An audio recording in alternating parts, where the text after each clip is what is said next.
It's just, here's the question, give me some dot point answers, yeah. So is that on, Phil? Yes.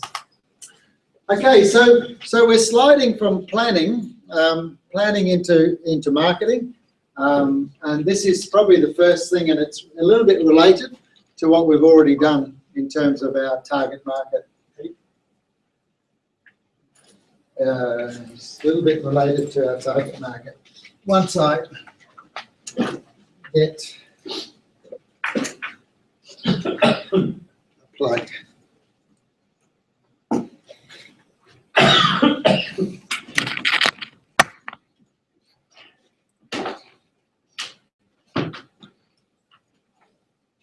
Okay. So this is called positioning. So it's the start of marketing. And marketing, any of you done any marketing courses? No? Oh, that's good. I can get away with stuff. The reason I say that is because marketing started off with the 4 Ps of marketing. Those of you that did marketing 15, 20 years ago, it was the 4 Ps of marketing. It's now up to about 8 Ps of marketing. So there are all various combinations of Ps that you can create to make marketing. I'm still happy with the 4 because it's only a 12-week course and it's not a marketing course, so we're only going to do four Ps. So they are the price. What price are you going to sell your products for? What promotion are you going to do? How are you going to promote your business?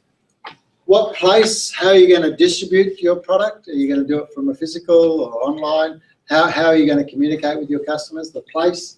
And then the product. What product are you going to sell? And remember, product is the generic term for both goods and services. So a service is just as much a product as goods are. Sometimes we sort of call them products and services, but that's wrong because you guys are buying a product from me. You're buying an educational product. There's not a lot of tangible stuff to it, not a lot of goods to it.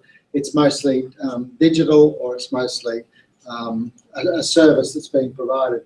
But it's still a product, and you've got to always look at your service as a product. Don't look at your service as, oh, it's something else. It's not my real product. It's just as valid a product as goods are. So don't make that mistake. All right, so the 4 Ps of marketing are these.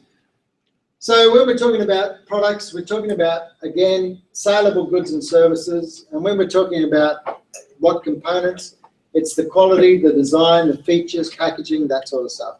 So when we're talking about product, that's what we're doing.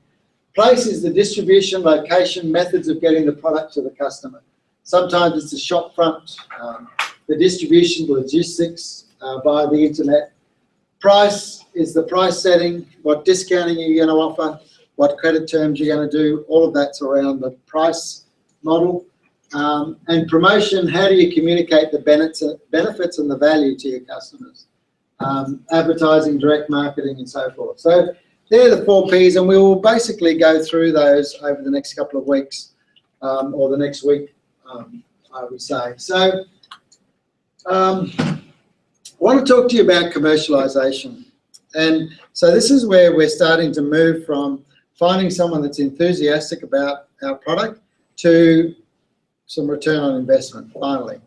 Some concepts about, yeah, but how do you make money out of this? Okay, we have to start with the customer, but at some point we've got to come back and say, yeah, sure, but, you know, no sense in, you know, someone said, what's the biggest business you could build quickly? And I said, oh, that's easy. You sell $10 notes for $5.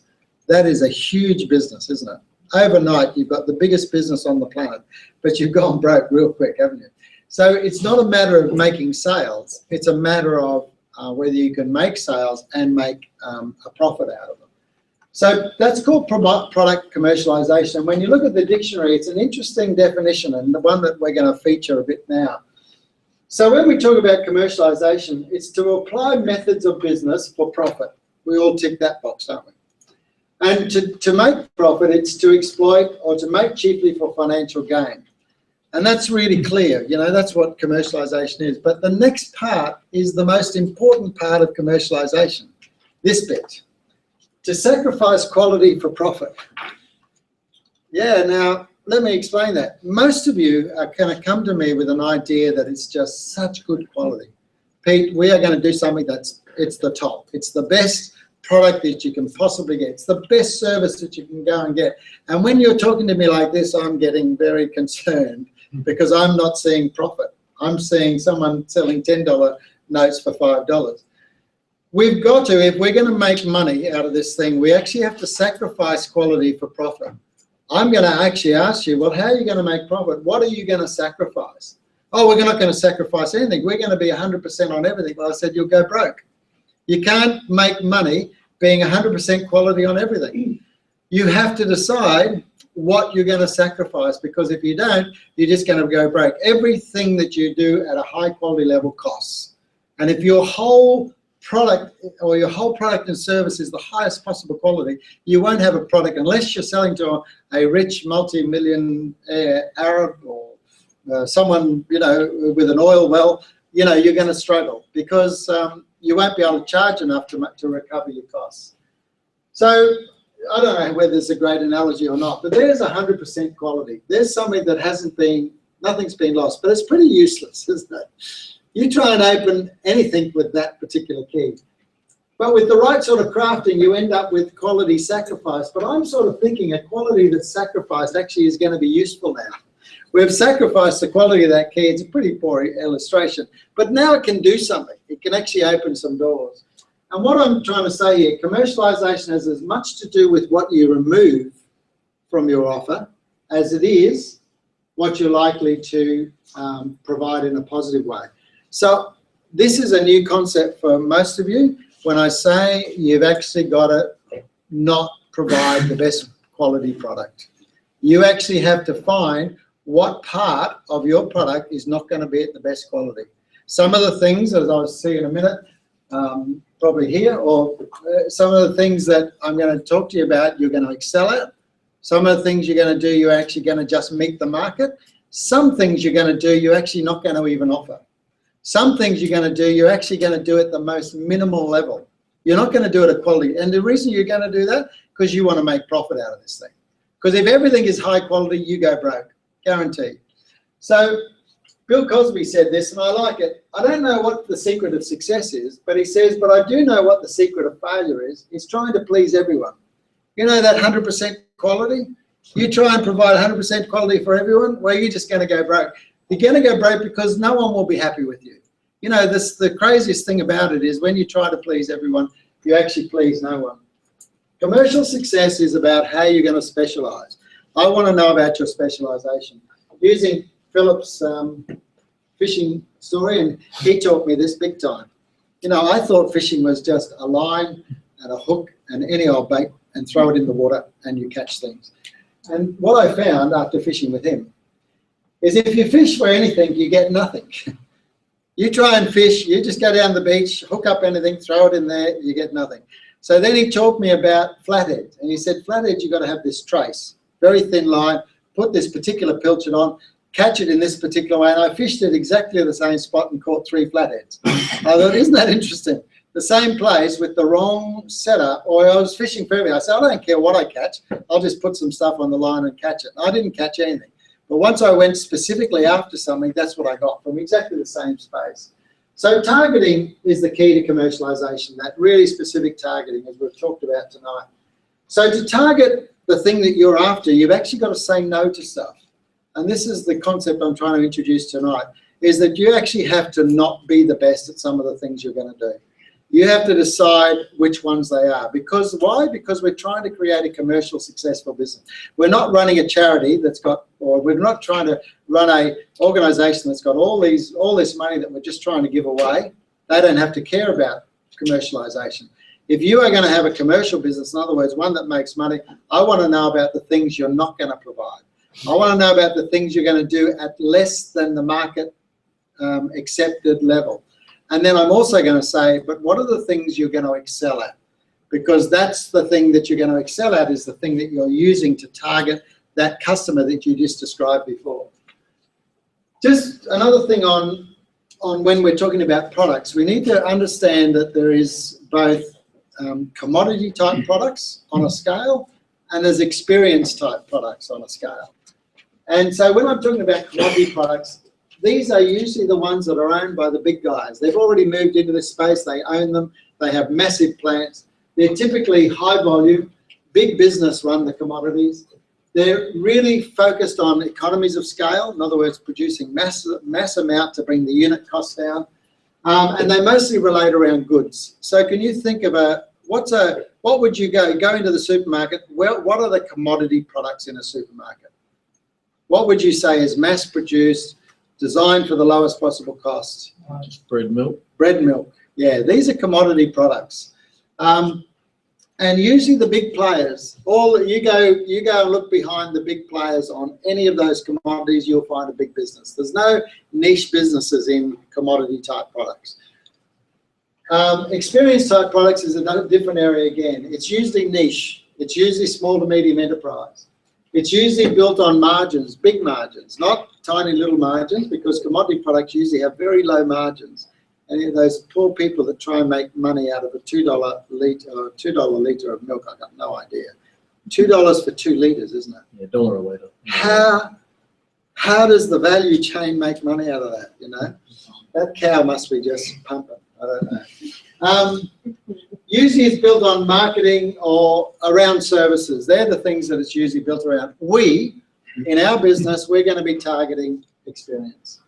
So when we're talking about our product development, we're talking really about the experience. And it'd be interesting to know, maybe you already know this, but when you go to a restaurant, the food cost is only 30% of what you pay.